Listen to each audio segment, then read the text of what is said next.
Yun, nasira po yung ginagamit kong hand mixer. Natanggal po yung wire niya. Ito.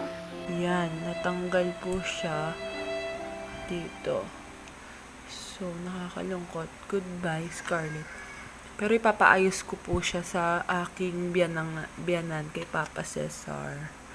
But since meron naman tayong mga napamaskuhan, may mga pera naman ako natanggap galing sa mga taong nagmamahal sa akin, nag-decide na ako na bumili ng mixer ko.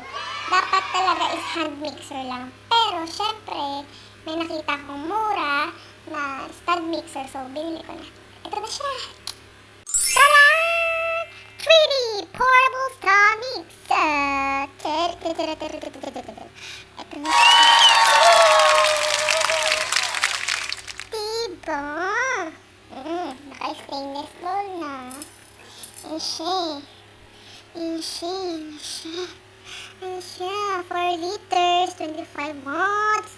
Auto self-rotating. Ayan, na-demo naman siya. Thank you po sa mga nagbigay ng cash sa akin. More blessings, God bless, and happy New Year, everyone!